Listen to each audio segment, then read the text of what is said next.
Quad ഉച്ചകോടി ഈ വർഷം നടന്നേക്കില്ല. തീരുവ യുദ്ധത്തിന് പരിഹാരമാകാത്തതിനാൽ ഉച്ചകോടി മാറ്റിവെക്കുന്നതെന്നാണ് റിപ്പോർട്ട്. ദില്ലിയിലാണ് ക്വാഡ് ഉച്ചകോടി നടക്കേണ്ടിയിരുന്നത്. ഫൈസൽ ഹംസയുടെ വിശദാംശങ്ങളുമായി. ഫൈസൽ, ഇത് എപ്പോഴത്തേക്കാണ് ഈ ഉച്ചകോടി മാറ്റിവെച്ചിരിക്കുന്നത്? അക്കാര്യത്തിൽ ഒരു ധാരണയായിട്ടുണ്ടോ?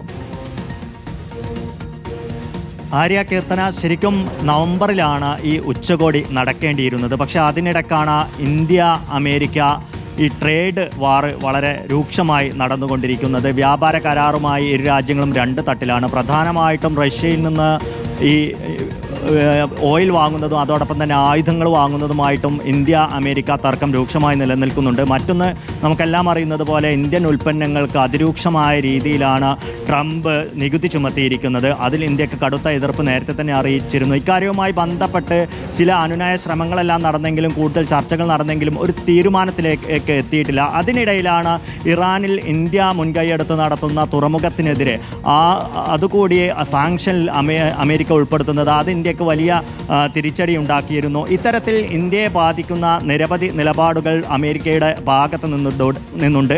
മാത്രമല്ല, ഈ സമയത്ത് തന്നെയാണ് ബീഹാർ ഇലക്ഷൻ നടക്കുന്നത് എന്നുള്ള ഒരു ആഭ്യന്തര പ്രശ്നവും ഇന്ത്യയെ ബാധിക്കുന്നുണ്ട്. മറുവശത്ത് ജപ്പാനാണ് മറ്റൊരു ക്വാഡംഗം. അവർക്കും സമാനമായ പ്രശ്നങ്ങളുണ്ട്. അവിടെ ഇന്ന് വോട്ടെടുപ്പ് നടക്കുകയാണ്. അവർ ഭരണമാറ്റത്തിലേക്കെല്ലാം പോകുകയാണ്. അവരെ സംബന്ധിച്ചിടത്തോളം അമേരിക്കയുമായി ഇതുപോലെ വ്യാപാര തർക്കങ്ങളുണ്ട്. മാത്രമല്ല, അമേരിക്കയിൽ ജപ്പാൻ്റെ $550 ബില്യൺ ഒരു ഇൻവെസ്റ്റ്മെൻ്റ് ഉണ്ട്. അക്കാര്യത്തിലെല്ലാം പുതിയ ഭരണസമിതിയുടെ നിലപാട് എന്തായിരിക്കും, പുതിയ പ്രധാനമന്ത്രിയുടെ നിലപാട് എന്തായിരിക്കും എല്ലാവരും ഉറ്റുനോക്കുന്നത്. പലർക്കും എതിർപ്പുണ്ട്.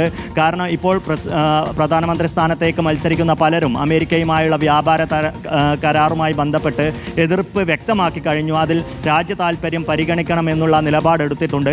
മറ്റൊരു രാജ്യം ആസ്ട്രേലിയയാണ്. ആസ്ട്രേലിയക്ക് കാര്യമായി ഇക്കാര്യത്തിൽ പ്രശ്നങ്ങളൊന്നുമില്ല എങ്കിൽ പോലും 4 രാജ്യങ്ങളിൽ 2 രാജ്യങ്ങൾക്കും അമേരിക്കയുമായി പ്രശ്നങ്ങളുണ്ട് എന്നിരിക്കെ അതിലൊരു തീരുമാനമാകാതെ ഡൽഹിയിൽ നടക്കേണ്ട ക്വാഡ് ഉച്ചകോടി പെട്ടെന്ന് നടക്കില്ല എന്ന് തന്നെയാണ് അറിയുന്നത്.